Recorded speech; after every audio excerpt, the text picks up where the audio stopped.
Oi, meus amores, sejam bem-vindos. Vamos ao nosso consultório de hoje. O tema de hoje é autismo e a gente quer só começar a falar disso nesse primeiro bloco.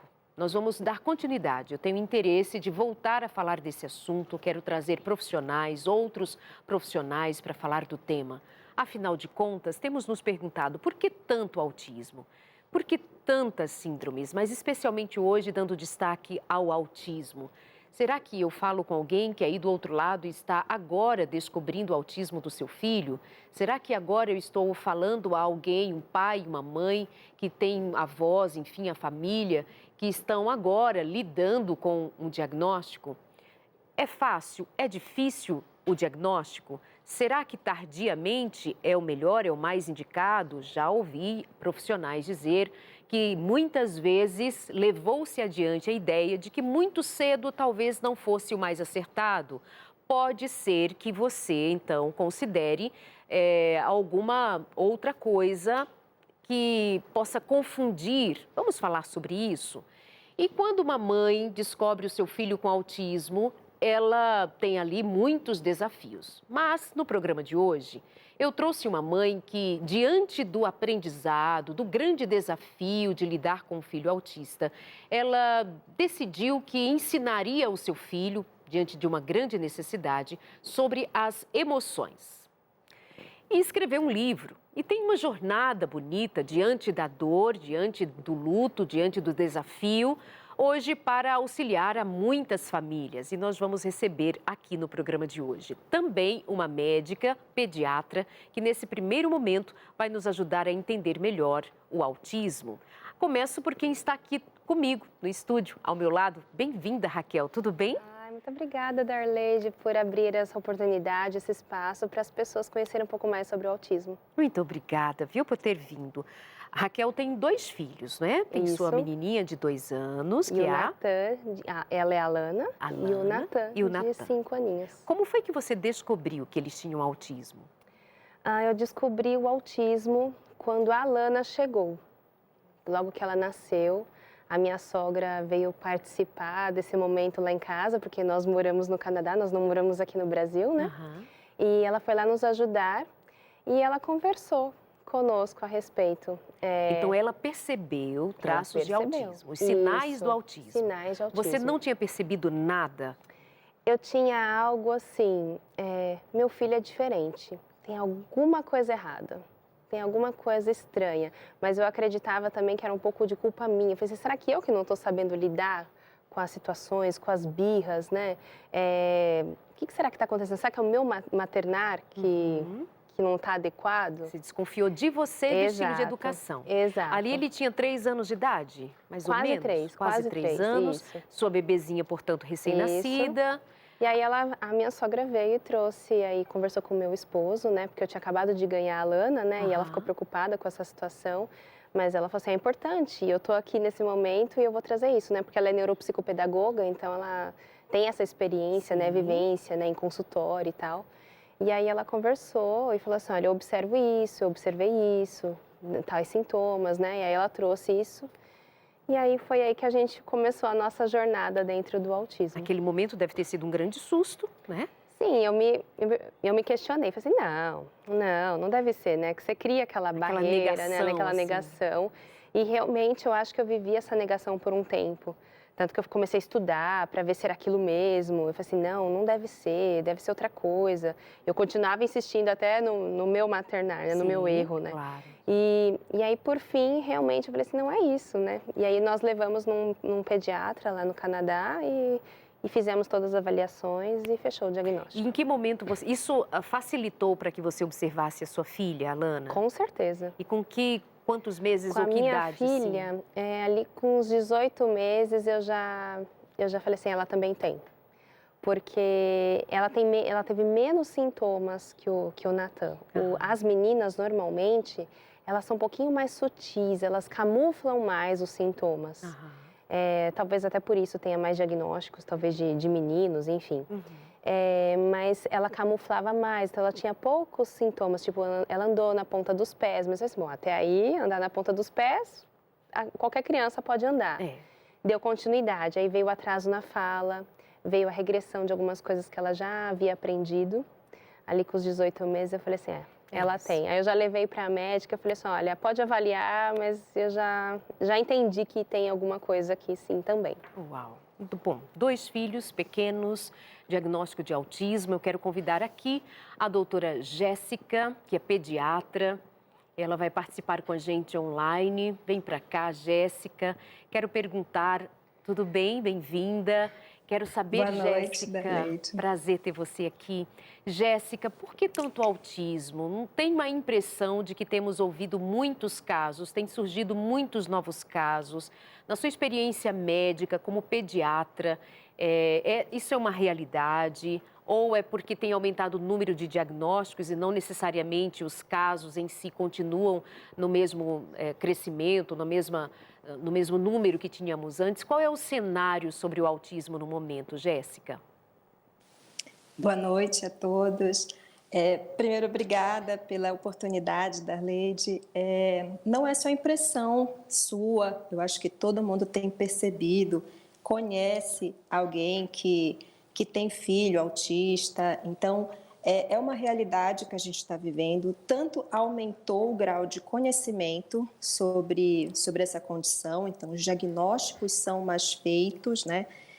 Os profissionais, nós temos mais profissionais capacitados para atender essas famílias, mas também tem aumentado, sim, o número de crianças diagnosticadas, né? Então, a gente sabe que a nossa sociedade tem mudado, né? A gente tem uma sociedade, hoje em dia, bastante urbana, né? E a gente tem questões ambientais envolvidas aí na gênese, né, do autismo, que corroboram para esse aumento, né, da incidência, como, por exemplo, poluição, estilo de vida, né, alimentação, né, das famílias, né? Eu falo ali da criança desde o momento em que ela é gerada, né, naquele ambiente em que ela é gerada ali durante a gravidez. Às vezes muitas mulheres não têm acesso a alimentos, né, a comida de verdade. Então nós temos uma população hoje em dia mais industrializada.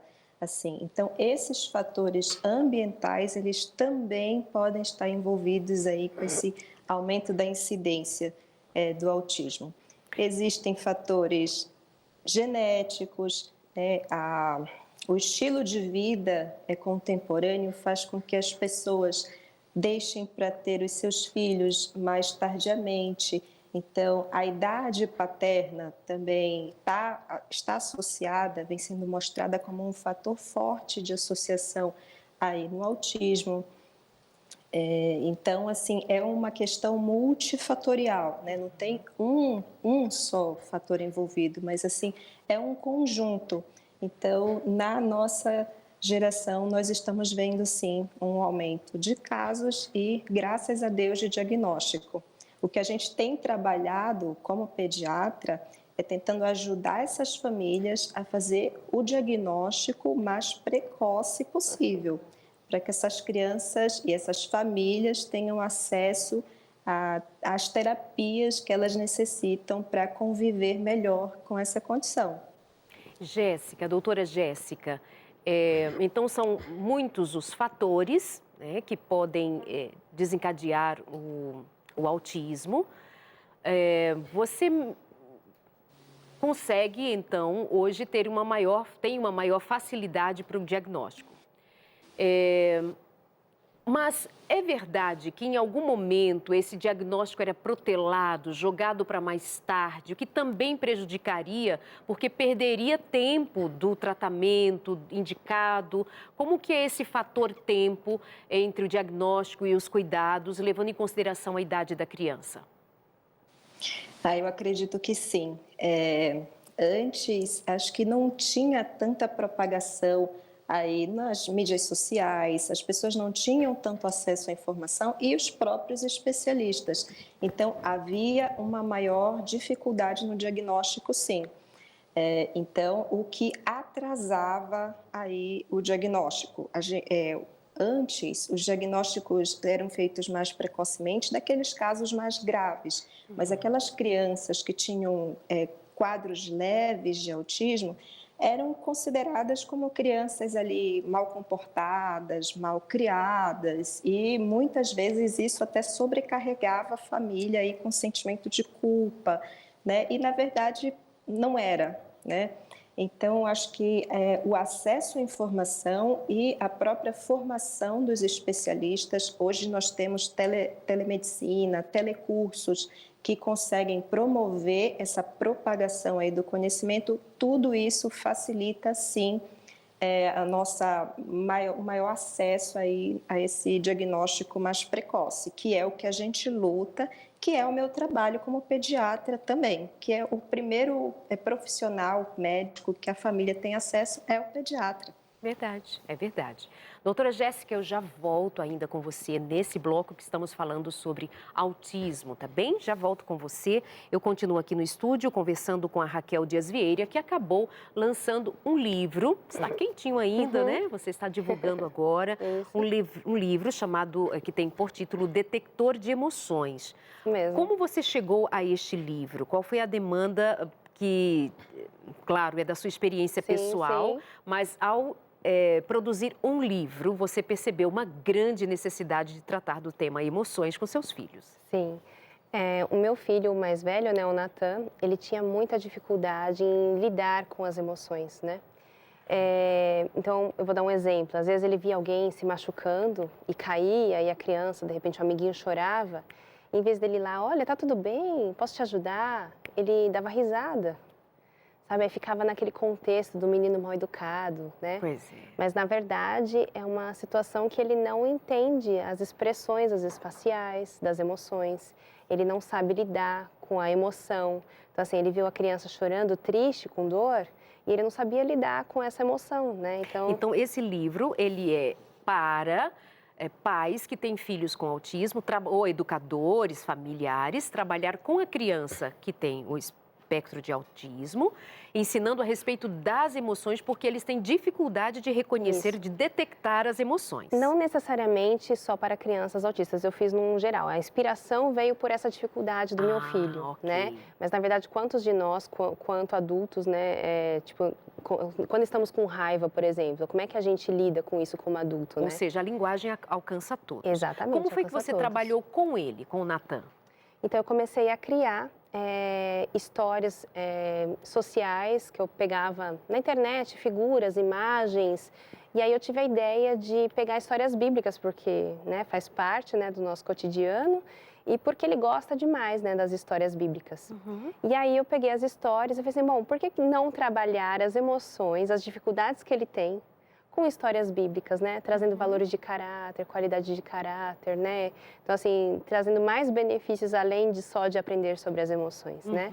Então, veio essa ideia e eu juntei as duas coisas e aí eu acabei tendo a ideia, falei assim, eu acho que eu vou fazer isso, colocar tudo isso num livro, e ele tá né? muito bonito, muito bonito. Tá, sim. Vou pedir que dê mais um take aqui, que é bem colorido, Foi bem ilustrado. A Daisy Kelly que ilustrou. Daisy Kelly tá de parabéns. Muito talentosa. E que ganhos você teve com o Natan? E o Natan teve com esse seu método, esse seu modo? Hoje, ele reconhece melhor as expressões faciais e ele consegue reconhecer nele. Claro que ainda existem as dificuldades, né? Porque é uma dificuldade por conta do autismo e sempre vai existir, né? Mas eu senti uma melhora muito importante em ele reconhecer nele o que ele está sentindo, porque eu trago isso no livro, né? Além de fazer um link com histórias bíblicas, eu ensino a criança a entender, a reconhecer nela as emoções. Então, o que ela sente no comportamento, nas reações químicas. Então, quando eu estou ansioso, minha mão fica o quê? Minha mão fica suada, minha mão fica gelada, meu coração fica saltitante, né? Então, eu trago essa linguagem no livro para a criança reconhecer as emoções. E você tem aqui no livro, inclusive, tem um QR Code para ouvir uma canção. Essa canção é do José Walter da Silva. É o meu sogro, a família participou. Tá tudo em família. Isso mesmo. Tem uma música aqui, então tem um QR Code. E se você permitir, eu vou arriscar cantar um trechinho. Claro, claro que sim. Vamos lá. Quando estou alegre, abro logo um sorrisão. Quando ansioso, me dispara o coração. Mas se sinto raiva, minha voz vira um trovão. Brum, e faço cara de emburradão. Ah, que bonitinha. Mais uma estrofe, mais uma estrofe. Então, vamos lá. Eu sou curioso e muito aventureiro. Quando sinto medo, me arrepio o corpo inteiro. Se piso em algo mole, sinto aquele cheiro. Eca! Vou logo correndo pro chuveiro. E ele se divertiu com você cantando, com ele se adorou. diverte ainda. Adorou, ele sabe que o personagem é inspirado nele, mas ele fala assim, não, eu não sou o Zig, né, que é o nome do personagem. Eu sou o Natan. Ok. Né? E no livro a gente trabalha, né? São 10 emoções, né? Tem aqui, não sei se vai dar para mostrar. São 10 emoções que eu trabalho e junto vem esse card, né? Que é o marca-página, né? Mas ele é para ser trabalhado, ele tem um propósito, né? Que é trazer as expressões faciais para trabalhar junto com os capítulos, né? Junto com as emoções para a criança reconhecer. Porque a criança, principalmente a criança autista, ela é muito abstrata e precisa muito de algo concreto para ela conseguir assimilar, né? Então eu trouxe essa proposta. Muito bem, muito bem. Quem quiser ter mais contato, aliás, quiser inclusive ter o livro, o Detector de Emoções, pode falar com a Raquel pelo Instagram. Isso. Raquel Dias Vieira, vou pedir para a produção colocar ali, ó, Raquel com CH, Isso. Dias Vieira. Ali você pode falar diretamente com a Raquel, saber como ter acesso ao livro Detector de Emoções. Ele, então, é para o público em geral, em termos de educação das emoções, coisa que nós, adultos, talvez sejamos aí um número importante de adultos que não aprendemos a lidar muito bem com as emoções quando crianças. Ainda é aquela história do cala a boca, fica quieto, não chora, não pode chorar, seu molenga, coisas assim. Depois a gente cresce e não sabe lidar nem reconhecer as próprias emoções de fato para aprender a lidar com elas.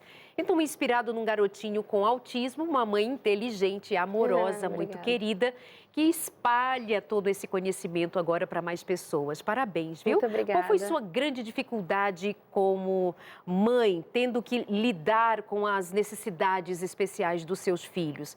Porque, de alguma forma, tem um luto num primeiro momento, né? Quando você se recupera, você vai para cima e diz, tá bom, não vou chorar, vou me entregar. Como foi a tua realidade? O livro foi o meu vai para cima. Sério? Acho que o livro foi aqui um carinho que eu tive comigo para transbordar isso para as famílias, assim, sabe? Porque é muito difícil a primeira parte. E a segunda parte, que é depois que você aceitou, também é muito difícil, né? Você dá continuidade na criação. Eu acho que o contexto das pessoas entenderem a criança autista num convívio social é muito difícil. Eu vejo, na minha experiência, né? Eu levar meu filho, por exemplo, numa festinha, na escola. Ou mesmo na igreja. Ou mesmo na igreja, exatamente, né? Às vezes não existe o preparo, as pessoas não entendem o comportamento inadequado, olham estranho, olham diferente, como se fosse realmente uma criança mal educada, uma criança que não tem limites, mas na verdade é a dificuldade ali dela. É a condição dela, exatamente. É isso. Doutora Jéssica Soares, vem para cá outra vez, quero ouvir de você quais são as orientações iniciais e para o acompanhamento no processo dos pais que reconhecem ou encontram o diagnóstico, né, multidisciplinar, são vários profissionais envolvidos. Quais são as primeiras orientações, doutora Jéssica? Eu costumo dizer que os pais são nossos parceiros. Às vezes, uma consulta que dura 1 hora, que seria o ideal, que todas as crianças, ao passar com o pediatra, ficassem pelo menos 1 hora ali naquela consulta. Nem sempre é a realidade. Às vezes, muitos ficam 15 minutos. Então, os pais são parceiros ali para fazer diagnósticos.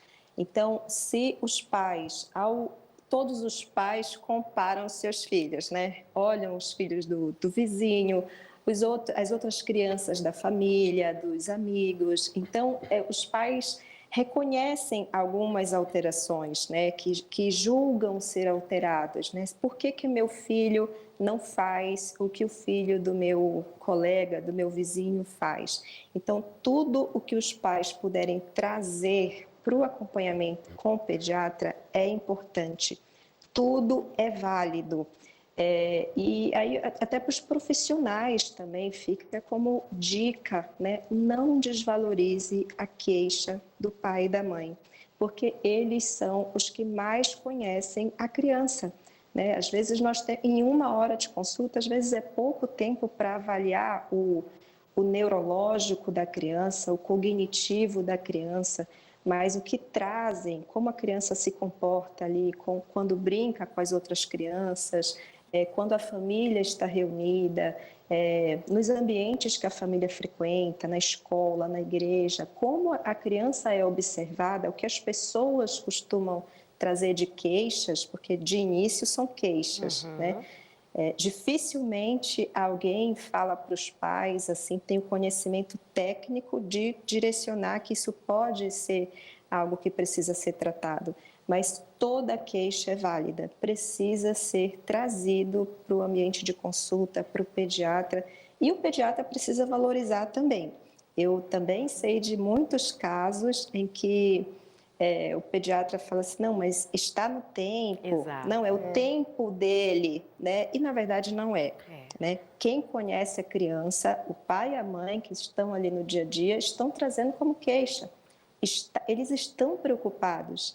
Então, isso não pode ser negligenciado ou deixado para daqui a 6 meses ou 1 ano. Né? Isso tem que ser direcionado para pessoas mais qualificadas para esses diagnósticos. Por exemplo, neuropsicólogo, neuropediatra, né? Porque o diagnóstico precoce gera uma intervenção precoce, ou seja, iniciar a terapia que a criança precisa, e isso melhora muito os resultados. O que a gente mais quer é que a criança com autismo ela consiga se integrar na sociedade, apesar das dificuldades que o autismo lhe impõe. Né? E são muitas as dificuldades, né, doutora? Nem todas as escolas estão preparadas, nem todos os profissionais estão também abertos a receber essa queixa dos pais sem rechaçá-los. Isso que você traz, de fato, já ouvi de muitos casos, de muitos pais, né, Raquel? De o médico dizer, não, mãe, é o tempo do filho, não, tá? Mas, Exato. doutor, ele não está ainda andando para a faixa etária dele, fala, não, mãe, ai, mãe meio chata, né? Darley, Aconteceu com você, Raquel? Não, e às vezes acontece, sim, teve profissionais teve uma profissional que eu levei que ela falou assim, não, mas seu filho faz contato visual, tá tudo ok, não, imagina. E, na verdade, por isso que é um espectro, né? Exato. Porque pode ter quadros graves, né? Bastante sintomas, como ter poucos sintomas, né? Eu acho que um outro cuidado também nessa fala que vocês estão trazendo é assim, o pai às vezes fala assim, meu filho teve um atraso de falar, mas começou a falar, então tá tudo bem agora. Então, na verdade, às vezes não está tudo bem, né? Às vezes ele acaba adquirindo a habilidade, a criança desenvolve a habilidade do contato visual, né? Vai desenvolvendo, mas na verdade continua tendo o diagnóstico do autismo, não é que ele para de ter, né? Pois é. Então, quanto mais retardar o diagnóstico, estaria sendo retardado o acompanhamento, o tratamento, que iria e vai melhorar em muito a qualidade de vida da criança e de toda a família, claro. Tenho 38 anos e um filho autista e estou desconfiada que sou TDAH. Sempre me achei inferior às pessoas, mas quando foco em algum assunto que me interessa, vou fundo. É alguém se identificando como pai de adolescente ou mãe, enfim, não deixou o nome, e também talvez tenha TDAH. Muito bem, mais um comentário aqui. O nome é Gustavo, falo de São Paulo, sou casado com uma mulher autista que descobriu o autismo na fase adulta. Doutora Jéssica, isso também tem sido observado, claro que não é a sua área, né? A sua área é com criança. A Jéssica pode voltar aqui, mas adultos também, né? O diagnóstico está sendo estendido aos adultos que passou uma vida, passou pela infância, pela adolescência, sem ser diagnosticado. Imagino o quanto sofreu, né, Jéssica? Com certeza. Aí foi uma perda, né? Infelizmente. Assim, a gente não sabe como que esse adulto, os sentimentos dele nesse momento, dela, né? Mas houve uma perda aí de tempo que com certeza vai impactar ali da vida para frente. Então, justamente esse é o meu trabalho, né, como pediatra, né, como profissionais da infância, a gente precisa difundir esse conhecimento mesmo, para que não haja casos como esse, que infelizmente, como ela já tem 38 anos, né, no início, dependendo do lugar, realmente tinha um acesso limitado aí a profissionais, né, verdade. capacitados. Verdade. Muito obrigada, doutora Jéssica. Quero pedir que jogue aqui na tela o contato da doutora Jéssica no Instagram. Ela é uma excelente profissional, uma profissional competentíssima, maravilhosa, de uma simpatia, de um carisma, um carinho. Obrigada, viu, por ter atendido. Deixa eu ver aqui qual é o WhatsApp na tela, produção. Eu sei que é minha.pediatra, é isso, Jéssica? É minha_pediatra. Isso, minha_pediatra, para você seguir, fazer perguntas, tirar dúvidas também. Ela dá um jeito de te responder, ela dá um jeito. Segue lá a doutora Jéssica no Instagram. Ih, menino, tá ali a manivela na produção para jogar na tela. Mas tá bom, é assim, ó, Jéssica_pediatra. Não, eu tô misturando o nome. Aí, chegou. Minha pediatra, tá Isso, certinho. chegou, Jéssica. Minha_, aquele tracinho ali logo abaixo. Minha_pediatra. Segue a Jéssica. Obrigada, meu amor. A gente se encontra aqui em outros momentos. Prazer foi meu. Muito obrigada, viu? Obrigada. Deus abençoe a você. Minha_pediatra, minha_pediatra. Obrigada, produção. E você, meu amor, muito obrigada por sua simpatia, seu carinho, por sua disposição. Sei que tem feito uma jornada aqui em São Paulo, já esteve na Câmara Municipal, inclusive. Isso. Te receberam bem? Otimamente bem. E ainda volta aqui na Novo Tempo para participar do programa Entre Família, no próximo dia 28. Ela volta ali, ela vai ter, inclusive, uma dinâmica para tratar ainda mais desse assunto. Estamos todos envolvidos aqui em pensarmos mais sobre o autismo. Semana passada nós falamos sobre TDAH e hoje nós tocamos aqui no autismo para dar oportunidade para a Raquel mostrar esse trabalho bonito que ela tem feito. Então, segue a Raquel, procura saber do livro. Ela volta, como eu disse, então, no Entre Família, no próximo dia 28, a partir das 14h30. E eu volto no consultório de família ainda com outros profissionais. No outro momento, eu quero trazer neuropediatra, eu quero trazer nutricionista, quero falar com outros profissionais que são desse conjunto de apoio aos autistas e toda a família. Raquel, obrigada, viu? Muito obrigada, viu? Fico muito feliz. Obrigada. Acompanhada da sua irmã, como é o nome da sua irmã? É a Renata. Renata, que está fazendo aniversário hoje. Parabéns para você. Que Deus abençoe muito, obrigada, viu? Muito Fica obrigada com Deus. Nós vamos para o intervalo e na volta nós vamos receber aqui dois pais, o pai e a mãe, um casal. Eles vão contar da experiência deles, não exatamente sobre o autismo, mas essa descoberta de uma limitação do filho quando o bebê ainda tinha 4 meses e eles se depararam com uma grande novidade. O que fizeram?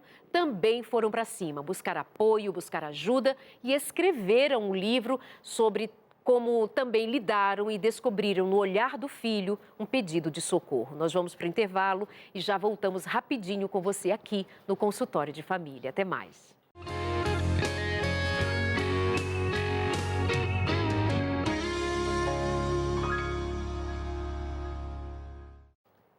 Meus amores, estamos de volta e eu quero lembrar a você que durante todo esse tempo nós estamos lembrando a respeito de um novo guia de estudo que estamos lançando aqui na Novo Tempo nesse mês de julho de 2022. E eu tenho o prazer de, mais uma vez, lembrar a você que tem interesse de conhecer a respeito de Mulheres de Fé, marcadas pela fé.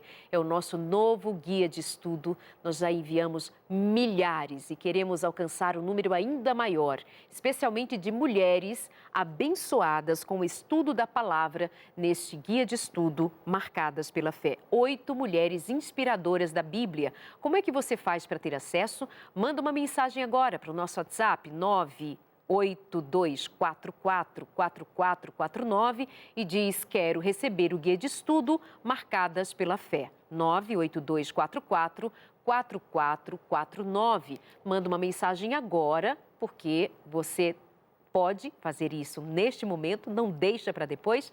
E nós vamos então depois retornar para você para fazer o seu cadastro. Não vai pagar nada por isso. Ou você pode ligar em horário comercial, tem gente que prefere ligar e já resolver, fazer o cadastro na hora, tudo bem. Você vai ligar para o 21 27 31 21, tá bom? Como for melhor para você, contanto que você peça o guia de estudo Marcadas pela Fé grátis. Você não vai pagar nada para recebê-lo em casa. Vai com muito amor enviado pela Novo Tempo e os Anjos da Esperança. Que Deus abençoe a você, tá bom? Voltando ao nosso tema de hoje, nós estávamos no primeiro bloco, falamos exatamente sobre o autismo. Agora eu volto com um casal. No caso deles, não é o autismo, mas eles vão contar a história para vocês que resultou num livro que eu tenho em minhas mãos a respeito do seu filho.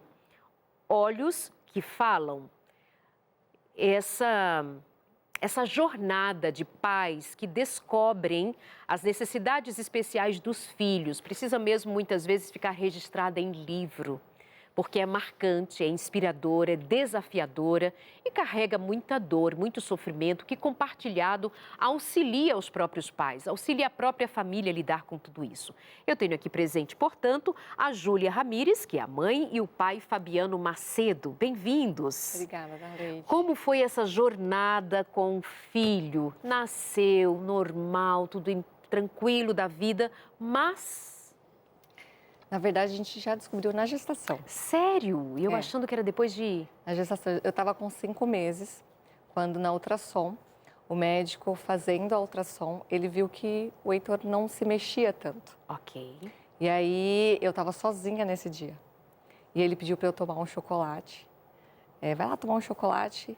E aí eu voltei, mas na verdade ele não me falou, porque ele queria que eu esperasse uma próxima consulta para estar junto com o Fabiano. Ok. Ele foi muito gentil nesse sentido. Uhum. E ele esperou a próxima consulta para que, quando tivesse nós dois, ele avisasse que ele viu uma alteração no cérebro. Como você reagiu? Vocês reagiram naquele momento, Fabiano? Foi um choque. Foi um choque. Por mais... no retorno, ele demorava muito para fazer o diagnóstico. E depois de 2 minutos, eu olhava para ele, olhava para a barriga, olhava para ele e falei, alguma coisa que está diferente. E quando ele terminou de fazer o diagnóstico, ele falou, olha, aquilo que eu pensava, a hipótese é verdadeira. Há um aumento no ventrículo. Eu falei, mas o que isso significa? Ele falou, Fabiano, a gente não sabe. Não sabe se é uma hidrocefalia, a gente sabe que é alteração. Agora, o que vai ocorrer, a gente vai precisar acompanhar. Você estava com quantos meses de gestação? 5. 5 meses, até os 9 meses. Então, como é que foi esse acompanhamento? Como fica a cabeça da mãe e do pai esperando o bebê nascer? Será que não? Tem a fé, né? Não, meu filho vai nascer normal. Como foi o processo? Foi exatamente para mim, que eu não tinha contato com crianças com necessidade especial, não tinha. Então, eu tinha exatamente esse sentimento. A gente frequentava uma igreja que estava todo mundo orando por nós. Sim. E eu tinha exatamente esse sentimento. Vai curar.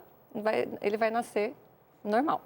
Só que o Fabiano, que já tinha muito contato, assistente social, atendia muita gente, ele já sentiu bastante o baque, porque ele já sabia como poderia vir, né? Então, já foi um pouco mais difícil. Para mim foi um choque. Eu trabalhava em hospital, unidade básica de saúde. Quando eu falava com pediatra, com neurologista, eles ficavam me olhando assim e falavam, olha, Fabiano, a gente não sabe exatamente o que vai ser. E quando você pesquisa o que a internet mostra, é muita anomalia.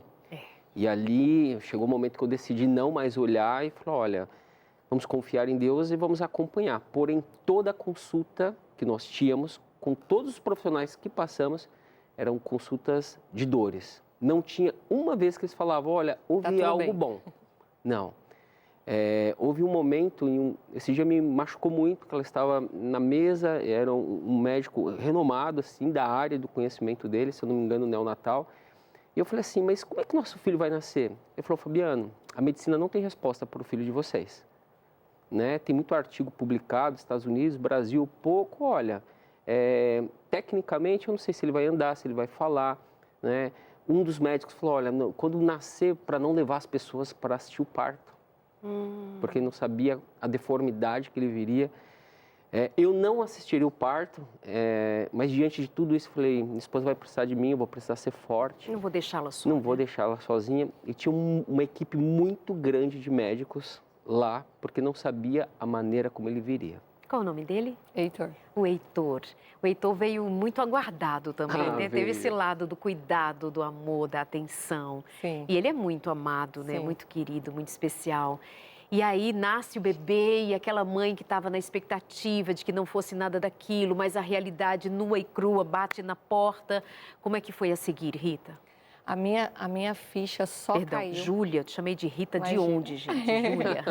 Mas a minha ficha só caiu quando a minha cunhada, acho que o Heitor tinha uns quase 6 meses, quando a minha cunhada falou, Júlia, ele já tem 6 meses, ele já tinha que estar segurando a cabecinha, já tinha que estar sentando. E aí foi que caiu a minha ficha. Porque eu já saí do hospital, ele ficou internado 25 dias, eu já saí com uma lista de encaminhamentos. Mas eu ignorei totalmente. Então, aquele dia, para mim, quando ela falou isso, aí que eu fui entrar na internet, pesquisar, né? E aí, realmente, já era para ele estar fazendo um monte de coisas que ele não está fazendo. E aí eu fui buscar um fisioterapeuta, fui procurar geneticista. Naqueles 6 meses, você ficou num estado de negação, do tipo, não quero pensar sobre isso, não quero lidar com isso? Ou você nem percebeu que o tempo estava passando? Nem percebi que o tempo estava passando. Nem se deu conta? Nem me dei conta. Aquela lista de encaminhamentos, você esqueceu. Foi viver sua maternidade ali entregue, né? Aquela coisinha gostosa no colo. E você, Fabiano? Do ponto de vista físico, ele não tinha alteração nenhuma. Ok, então... Então, a gente se agarrava na possibilidade, não, as coisas vão andar. Porém, a gente observava que era diferente. A minha visão é um pouco diferente da minha esposa. Eu acho que, inconscientemente, havia um processo de negação, sim. Você estava falando aqui, ele balançando a cabeça colar. Né? Porque você se agarra em qualquer outra possibilidade, Claro. mas você começa a perceber que há alguma coisa diferente. Sim. Né? E tinham mais de 8 encaminhamentos. Então, a nossa jornada, a partir daquele momento, mudou nosso estilo de vida. Só para você ter ideia, eu havia passado um concurso público, eu me apresentei numa terça-feira. Na quarta-feira, eu fui lá pedir exoneração. Porque quando eu voltei, eu percebia que quando eu levava o Heitor para uma consulta, a gente ficava 2, 3, 4 horas, você perdia quase todo o dia. Perdia não, né? Era investir nele. Então, mudou toda a nossa vida, porque cada especialista que nós passávamos encaminhava para 2, 3. Então, uma vez eu fiz uma conta, o Heitor já fez mais de 2.500 terapias. Meu Deus, é muita Desde coisa. quando ele nasceu. Assim, uma conta por baixo, fora os especialistas. Hoje ele está com que idade? 9 anos. 9 anos. E essa é uma realidade de muitos pais, de muitas famílias, muitas vezes sem a estrutura de ter um pai e uma mãe juntos. Vocês Sim. sabem que no Brasil, você assistente Mãe social solo. sabe bem de como muitas famílias são geridas pela mãe solo, a mulher sozinha, ainda com filho, com uma síndrome, com uma dificuldade, uma limitação, limitações financeiras, limitação de acesso à saúde pública, limitação em todos os sentidos. Há muita dor. Eu imagino que vocês se tornam ainda mais empáticos, mais amorosos. Você, na sua profissão, então, você já faz cara de choro, né, Fabiano? Porque é muito difícil de lidar com essa realidade. Porque imagina, você espera um filho e você, quando te perguntam sobre você quer o quê, menino ou menina, o que mais se escuta? Vindo com saúde, né? E não é porque se ele não vem com saúde, você não vai amar, é porque ele não vindo com saúde, ele vai sofrer muito. Sim. Ele vindo com saúde, você sabe as condições em que o mundo se encontra. Se com saúde está difícil, imagina sem saúde. É pelo sofrimento da criança. Aí você tem essa notícia, ainda com o bebê em formação.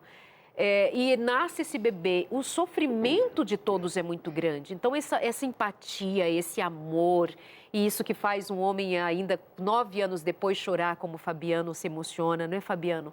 É porque isso tem muita repercussão no coração e a gente não vê a hora de Jesus voltar.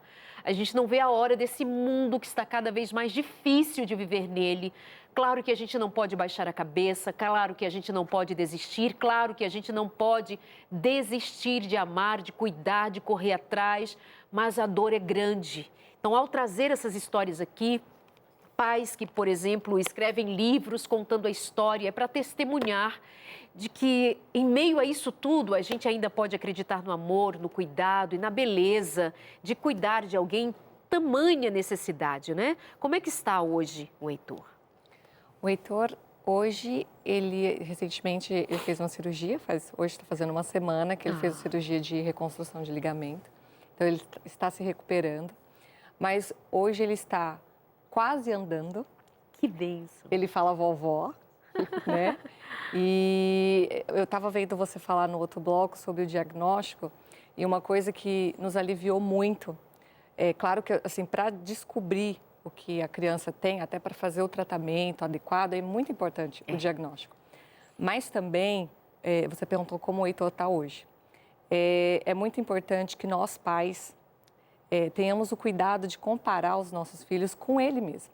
Okay. Então, se eu comparar o meu filho de 9 anos com uma criança de 9 anos, claro que vai ter uma diferença grande. Porque ele tem um diagnóstico A, outras crianças têm diagnósticos B ou ausência de qualquer diagnóstico, porque elas estão dentro do espectro de normalidade, né? Exatamente. Mas se eu comparar o Heitor de 9 anos com o Heitor de 8, de 7, de 5 anos, é o Heitor que já está andando, é o Heitor que já está, que fala, o Heitor que já entende quando eu falo, você quer mais comida, ele faz sim.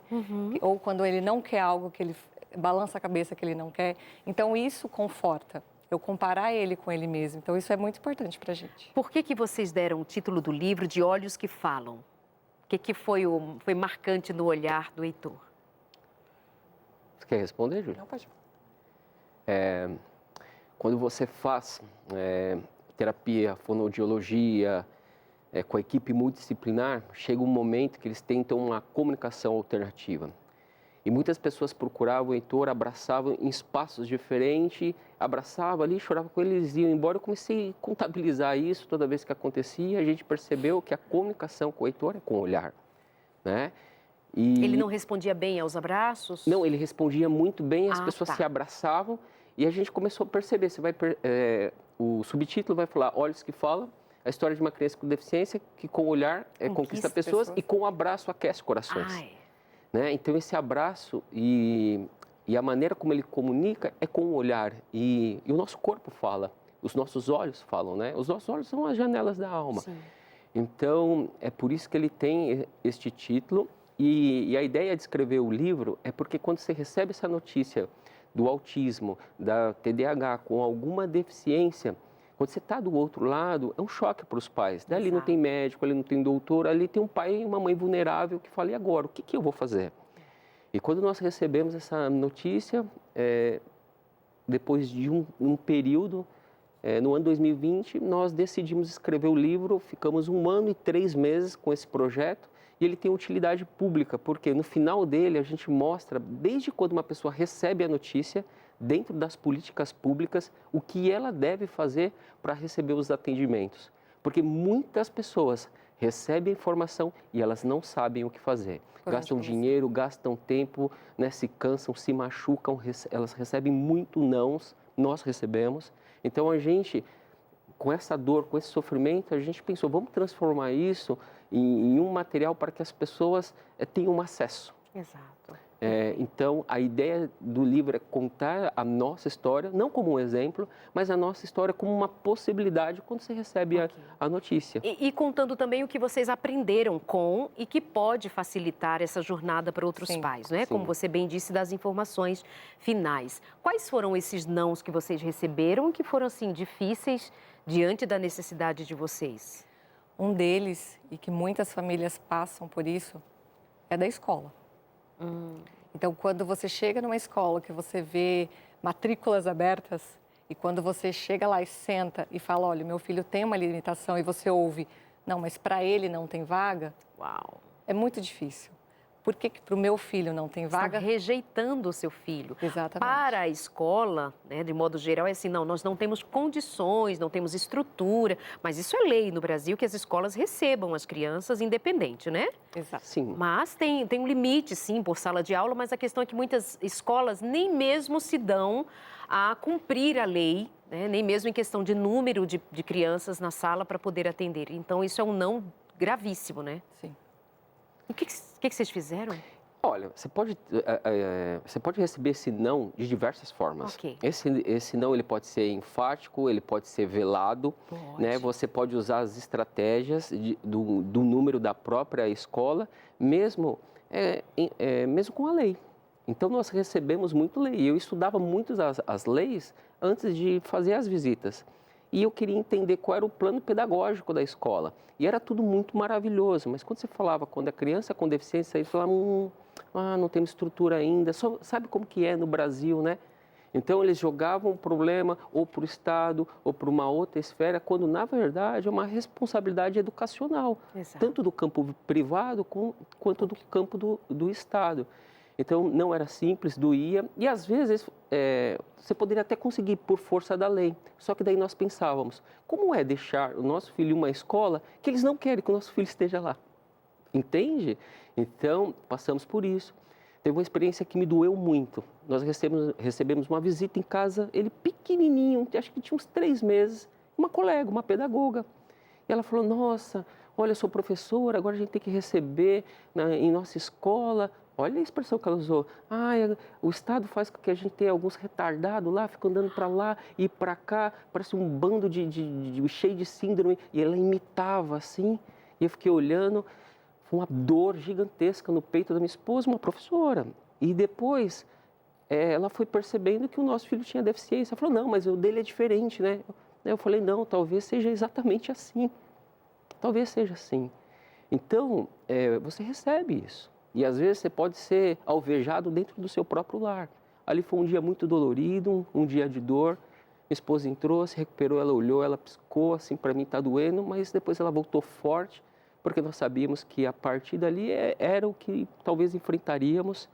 E como é bom, né? Eu quero usar essa expressão, quando você conhece Deus.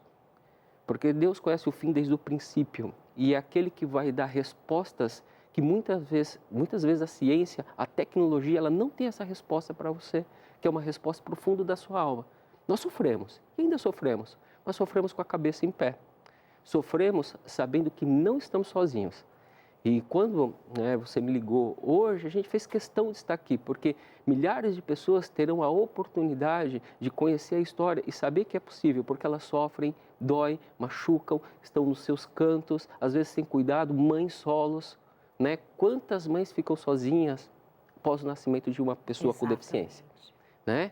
Lá na CD, era a primeira pergunta que eu fazia. Sabe o que elas me diziam? Está registrado no livro. Eles não suportaram a pressão. Foi embora. Ele foi embora. Era essa a resposta que eu tinha. Então, essa é um pouquinho da nossa história aí, Darleide.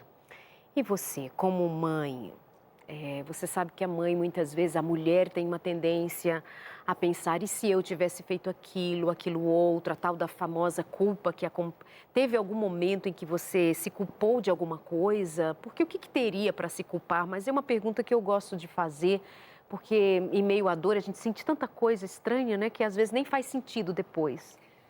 Eu até conto uma parte do livro que eu me perguntava por quê e de onde veio, né? Foi da minha genética? Parte, da minha genética, foi do meu esposo. E a gente até fez alguns testes genéticos, sim, para acompanhamento, porque quando eu nasci com uma malformação congênita, assim como o Heitor também é uma malformação congênita. E eu me recordo do meu pai falando, meu pai hoje é falecido, e ele falava assim, filha, sua malformação foi no dedo, mas poderia ter sido no cérebro. Isso, meu filho nem tinha nascido. E quando eu recebi o diagnóstico do Heitor, na hora me veio o meu pai falando, poderia ser no cérebro, que foi o caso do meu filho. Então, eu sempre achei que fosse da minha parte. Talvez seja essa a parte que ele falou do período que eu fiquei ali em negação, né? 6 meses sem querer buscar ajuda. Então, sim, eu me culpei, eu me perguntei, até a gente fazer os testes genéticos e falar, não, isso é um caso isolado. Foi com ele, mas pode ser que vocês tenham outros filhos que não tenham nada, como nasceu o nosso segundo, Exato. Né? E não tem. Né, tá tudo bem. E como foi entre vocês como casal? Porque assim, ora você se torna somente o entorno da criança, né? Tudo é para ela, tudo é por ela, obviamente a necessidade é imensa. Mas às vezes o casal se perde um pouco, se desconecta um pouco. Isso não significa que são com todos, mas acontece muito. Há casos, inclusive, que há pais que não suportam lidar com aquilo e naquele momento há separações, acredite. Então, como foi de vocês? Assim, não estava no combinado a gente entrar na questão, mas falar do filho é falar de tanta intimidade, né? Sim. Vocês como casal, como é que vocês lidaram com tudo isso em relação ao Heitor? Eles se olham. Eles se olham e decidem quem fala. Muito interessante essa pergunta. E eu acho que ela tem que ser feita. Porque, às vezes, a gente mostra uma família nuclear que parece que ela não tem problema. E, às vezes, você mostra isso em um pacote, né? Quando, na verdade, é ao contrário. Todas as famílias têm suas questões, sim. Têm as suas dificuldades, né? As dores, seus dissabores. Na minha visão, o que eu percebi? É muito comum um distanciamento natural. Por qual motivo? Minha esposa trabalhava, eu trabalhava, e ele ia para a escola, e ele tinha um número grande de terapias. Quando chegava à noite, nós estávamos extremamente cansados, porque acordou 7 horas da manhã, vai dormir meia-noite, claro. O Heitor tem que dar comida para ele, tem que trocar ele, tem que cuidar dele. Então, quando você menos percebe, no livro nós escrevemos isso, tem um capítulo que fala Vida 2. Por quê? Quando você mesmo percebe, você está fazendo. Quando menos percebemos, estamos fazendo coisas que elas são boas, elas são legítimas, uma série de tarefas, mas pode acontecer de você estar perto, porém distante. Olha, é até estranho, né? Uhum. Mas é verdade, você está perto, mas está distante, você está com a cabeça em outro lugar. Então, de tempos em tempos, a gente começava a perceber o quanto era importante estar próximo, estar junto. E sabe o que ajudava nisso? O sábado. Porque no sábado você para tudo, traz isonomia, torna todos iguais. É o momento que nós parávamos e nossa família falava, agora esse dia é nosso. Chegou. É nosso com Deus. E que bom que ele chegou. Então, o sábado era um momento que dizia assim, olha, pode ser diferente. Que escolha você vai fazer? E eu acho isso muito importante. Parece algo simples, porém não é. Eu lembro de uma moça que a gente estava no meu trabalho eu fiz uma venda para ela de alguma coisa de casa, daí ela quis pagar e era no sábado e nós não recebemos e tal. Eu falei, não precisa. Eu falei, na segunda-feira, o sábado é o dia nosso da família. Uma médica. Ela falou, como? Explica isso aí para mim. Eu falei, nós paramos nesse dia. Ela falou, não, eu quero conhecer, entender um pouco mais, porque minha vida é uma loucura. Então, o sábado mostrava para a gente que a gente poderia ter tempo para a família. Eu acho que isso foi uma boa resposta para a gente. Não sei se você concorda, Júlia. Concorda? Isso mesmo. A conexão espiritual, então, a relação familiar vai ali naquele lugar que Deus separou para justamente ser um dia de compensação das dificuldades todas dos demais dias, né? Fica aí, então, um testemunho sobre a guarda do sábado como um dia abençoado, separado para ser, de fato, um tempo especial, separado por Deus, que neste dia derramou uma bênção, neste dia derramou sua paz e seu espírito de modo especial. Se ele marcou o encontro, quem somos nós para desmarcá-lo, né? Gente, obrigada por vir até aqui.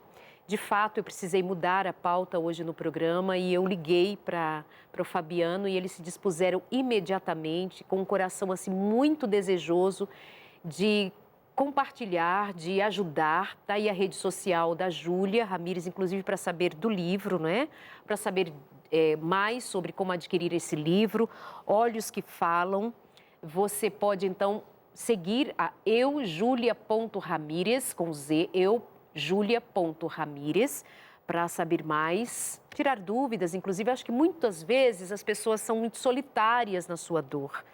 Então, quando se conecta com pessoas que possam ajudá-las a falar um pouco do caminho, da jornada, do aprendizado, claro que isso está aqui no livro, tá bom? Minha recomendação é do livro para você. Queremos lembrar também, lembrando o primeiro bloco do programa de hoje sobre o autismo, dizer que nós temos aqui no Brasil um projeto chamado RAAFA. Eu já participei, inclusive, de algumas edições do RAAFA, é um movimento oficial da Igreja Adventista, em nível da divisão sul-americana. A rede é para toda a comunidade, existem grupos regionais em todo o Brasil que se falam por WhatsApp, se comunicam por WhatsApp. Também no Canadá E justamente hoje participou aqui com a gente a Raquel, que mora no Canadá, nos Estados Unidos, tem também nos países hispanos, tem também no Japão. O Rafa promove eventos online, gratuito, com excelentes profissionais. Então, no próximo programa que eu vou fazer sobre autismo, com outros profissionais, que é só o comecinho, quero realmente dar atenção a esse tema. Produção, você colocou aí o Somos Rafa, tem o Rafa Autismo, .autismo, Rafa.autismo. Autismo não é o caso do Fabiano e da Júlia, mas em todos os momentos e níveis nós aproveitamos para sugerir para você grupos de apoios, maneiras de buscar ajuda, como ter esse apoio social, religioso, de amigos e familiares. Meus amados, muito obrigada pelo esforço, por terem vindo aqui. Que Deus abençoe vocês, viu? Amém. Um abraço. Até semana que vem, meus queridos, com mais um programa Consultório de Família. Beijo, Deus os abençoe.